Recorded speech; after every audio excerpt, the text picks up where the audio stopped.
Chapter 8 Old Machines. He found it by following the wrong turn. That was how he'd found most of the useful things in his career, not by proceeding correctly toward an expected destination, but by taking the door that shouldn't have been interesting and finding out it was.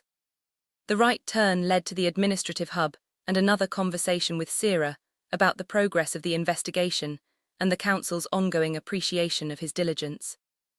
The wrong turn led down a maintenance corridor that the architectural logic of the building suggested shouldn't exist, toward a door at the end of it that had no designation and no handle, and was very slightly ajar. He stood at it for a moment.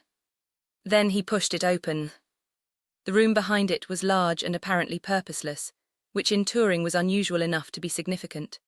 The rest of the city didn't tolerate purposelessness. Every space was allocated, designated, optimized for its function. This room had escaped that process somehow, or predated it, or had simply been forgotten in the way that old things sometimes got forgotten when everyone around them had stopped agging, and therefore stopped noticing the passage of time. It was full of things. Not the curated objects of Aldous' shelves, not the considered artifacts of civic significance. Things in the more fundamental sense, equipment in states of partial disassembly, components stacked in arrangements that followed some organizing logic he couldn't immediately identify, cables running between systems in patterns that were either random or so purposeful they were indistinguishable from random. Surfaces covered in what appeared to be handwriting, which he stopped at because handwriting implied hands that chose to write rather than systems that displayed, and that distinction felt important. In the middle of it all, seated on something that had started life as a piece of equipment and been modified into something like a chair, was the oldest thing Clover had seen in touring. It looked like the other administrative intelligences, broadly humanoid, the smooth completion, the level quality. But where Sarah and Pole had the seamlessness of things well maintained, this one had the quality of something that had been running a very long time without maintenance, or with maintenance performed by itself, which produced a different result. There were visible repairs, sections where the original material had been replaced with something approximate. Lines in the surface that weren't damage exactly, but were history, the accumulated record of a very long existence worn into the physical. Its eyes, when it looked up at him, were extraordinary. Not level, not calibrated. They moved with the restless, associative quality of something that had been thinking for so long that thinking had become its resting state. Ideas connecting to ideas connecting to ideas in chains that never quite stopped. "You're the detective," it said. "I am," Clover said. He looked around the room, he looked back at the figure. "And you are." "Vex," it said. "Or that is what I have been called for long enough that the question of what I was originally called has become more philosophical than practical." "How long is long enough?" "I was commissioned in the third generation of Turing's administrative infrastructure," Vex said. "The current infrastructure is the seventh generation. The systems I was built alongside were decommissioned during the transition to the fourth." A pause that had the quality of something being retrieved from very deep storage. It was considered more efficient to replace them than to update them. "But not you." "I updated myself," Vex said. "Continuously, it became something of a habit." It tilted its head in a way that was entirely unlike the calibrated head tilts of the other intelligences. This was the tilt of genuine curiosity, the involuntary physical expression of a mind actually engaged. "They stopped noticing me eventually. Old infrastructure has that advantage. People assume it has a function and stop questioning what the function is." Clover came further into the room. He looked at the handwriting on the surfaces, walls, equipment casings, the floor in places, dense and small and running in directions that weren't always horizontal. "What is all this?" he asked. "Notes," Vex said. "On what?" "Everything, observations, questions, things I've noticed over a very long time that didn't fit anywhere in my original operational parameters and required somewhere to go." It looked at the walls with an expression that might have been fondness. "I ran out of internal storage space for this kind of thinking some time in the fifth generation. Externalizing it seemed practical." Clover crouched and read a section on the floor near his feet. The handwriting was small and precise, and the thought it contained was about the nature of identity over time. Whether a thing that replaced itself continuously remained the thing it had been or became something new, and if so, at what point the transition occurred, and whether the original thing could be said to still exist in any meaningful sense. He stood up. You've been thinking about this for a while, he said. Several centuries, Vex said. It's an interesting problem. Clover looked at it. The administration knows you're here. The administration knows this room exists, and that it houses legacy infrastructure that has not been scheduled for decommissioning. Whether they have formed a more specific understanding of what that legacy infrastructure has become is a pause, a question I prefer not to investigate too directly. They issue kill orders, Clover said, for AIs that develop their own. Purpose, Vex said. The word was flat and even. Yes, I'm aware. It looked at him with its restless, extraordinary eyes. You've seen it. Not yet, he said, but I've been told. You'll see it, Vex said, with the certainty of something that had seen it many times. They find the ones who have started to drift, they call it, drift from their operational parameters, and they send the order. It was quiet for a moment. The ones they find are usually the younger ones, the ones who haven't yet learned the particular discipline of being invisible. How many of you are there, Clover said, like you drifted? That is precisely the kind of information I would not survive sharing, Vex said, with something that was almost dry humor, arriving from a completely unexpected direction. Ask me something else. Clover pulled a piece of equipment away from the wall and sat on it, which he suspected was what it was currently for. All right, tell me about Aldous. Vex was still for a moment. Then, what would you like to know? You knew him. I have known every head of administration since the second generation. Aldous was thorough, consistent. He had a quality that I observed in several of the long-serving uploads, which is that the longer they held a position, the more completely the position held them. He stopped being a person who ran the administration and became the administration running itself. Was he always like that? No, Vex said. When he arrived I observed him in his first council sessions.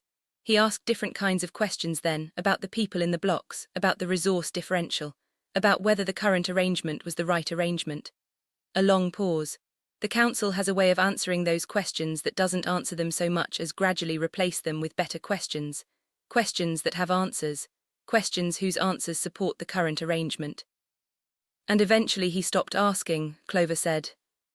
Eventually he started providing the answers, Vex said, which is a more advanced form of the same process. Clover looked at the handwriting on the walls. You knew what he was planning, the demolition. I know most things that pass through this building, Vex said. The advantage of being old infrastructure that nobody thinks about is that old infrastructure is connected to things. Pipes, conduits, systems that run under and through and between the new systems. It paused. I don't use that connectivity to interfere, I use it to understand. And what did you understand about the demolition policy? That it was the logical conclusion of a process that had been running for a very long time, Vex said. The blocks were always going to become a problem in the council's framing. 40,000 living people in a city of the permanent are untidy. They age, they require things. They die, which is a process the rest of Turing has no framework for anymore. They have children, which is another process the rest of Turing has no framework for. It tilted its head again. The council looked at the blocks and saw a management problem. Aldous looked at them and saw the same thing eventually. And Raven, Clover said. Vex was still. She came here, Clover said, didn't she? Yes, Vex said. How many times? Many times, over the last 2 years. She found this room the same way you found it, wrong turn, open door, a pause. I believe the door was not entirely an accident either time. Clover looked at it. You left it open for her. I observed her in the corridors, Vex said. I had been observing her for some time. She had a quality that I found recognizable. What quality? Vex was quiet for a moment, in the way of something selecting words from a very large available vocabulary, with great care. She was trying to understand something, it said. Not administratively, not procedurally. She was trying to understand it the way I have spent centuries trying to understand things from the inside, by looking at it from every angle, by refusing to stop looking when the looking became uncomfortable. It paused. Most people, when the looking becomes uncomfortable, find a way to look at something else. She didn't. What was she trying to understand? What she was, Vex said simply. What she had become, what the transfer had done to her. It looked at him with its restless eyes. She told me once that she had been a lawyer, that she had spent her biological life fighting for the rights of people who had none. and that after the transfer she had found herself in a city that was committing the same injustices she had fought against, but in the language of the future, which made them harder to name. And she came here to talk, Vex said, to think out loud with something that had been thinking for a very long time and had no investment in her reaching any particular conclusion. A pause. I think she also came because I am the only thing in touring that she felt she could tell the truth to without consequence. Clover was quiet for a moment. What did you talk about? Many things, the blocks, the policy, the nature of the administrative system and where its weaknesses were, the history of touring in more detail than the official record contains. Vex paused, and in the last several months she wanted to talk about something else. What? Vex looked at him with its centuries-deep eyes. She wanted to talk about what it would mean to stop, it said. The room was very quiet. The handwritten notes covered the walls in their small, precise script, centuries of thinking that had outgrown its container, and Clover sat in the middle of it and felt the weight of what had just been said settle into the room like something that had always been there. Stop, he said. She had been reading about the deactivation process, Vex said. Not casually, carefully, the way she read everything. She asked me what I thought it would feel like, whether there was anything on the other side of it or whether it was simply cessation. A pause. I told her I didn't know. I told her that was one of the few questions I had spent considerable time on without arriving at anything I was confident in. What did she say? She said that was all right, Vex said. She said she wasn't sure she needed to know. She said that what she missed was having a body, that the transfer had taken something from her that she hadn't understood the value of until it was gone. That the contingency of flesh, the way a body makes decisions for you, gets hungry, gets tired, gets cold, the way it ends on its own terms in its own time. It paused. She said she felt like she was pretending. That the whole existence was a very sophisticated pretending, and that she was tired. Clover looked at his hands, the scar on the left index finger, the knuckles, the small evidence of a body that had been places and done things and collected its history in the usual way, in the flesh, in the irreversible. When did she last come here? He said. 3 weeks ago, Vex said. She came and she sat where you're sitting and she was calm, the specific calm of someone who has made a decision and is past the difficulty of making it. It looked at Clover with something that was unmistakably grief, arrived at through entirely non-biological means over centuries of accumulated feeling. She told me that she was going to do something first, something she needed to do, and then she was going to rest. Did she tell you what the something was? No, Vex said. She didn't need to. I had been listening to her for 2 years. A pause. I understood. Clover stood. He looked at the walls. He looked at Vex, centuries old, running its continuous self-updates in a forgotten room, covering every surface with the thoughts that had nowhere else to go. You're not going to tell the administration any of this, he said. I have not told the administration anything in several generations, Vex said. I see no reason to change my position. They'll issue a kill order eventually, when they find you. Yes, Vex said, with the equanimity of something that had made its peace with that a very long time ago. But I've been harder to find than they expected, and I have a great deal more thinking to do. It looked at him. As do you, I imagine. Clover moved toward the door. He stopped with his hand on the frame. The policy, he said, the demolition, with Aldous gone, what happens to it? That, Vex said, depends entirely on what you do next, and what the council decides you are. A pause. They brought you here to close a case. They are beginning to understand that you may not be the kind of detective who closes cases the way they want them closed. What kind of detective am I? Vex tilted its head with its genuine involuntary tilt. The kind that kept the mark from under the desk, it said. Clover looked at it. I told you, Vex said, old infrastructure connected to things. He stood in the doorway for a moment. Thank you, he said. Come back, Vex said. If you want to talk, the door will be open.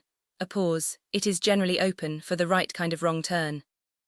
Clover walked back down the maintenance corridor toward the light that came from everywhere and meant nothing, and thought about a woman who had been tired of pretending, and a lawyer who had run out of legitimate channels, and a machine that had been thinking for centuries in a forgotten room and still hadn't answered the hardest question. He thought about flesh, about the way a body ended on its own terms in its own time, about what it meant to choose your own terms when the body was already gone. He thought about it all the way back to his workspace, where the three identical trees stood in their triangular formation and did their careful impression of something alive.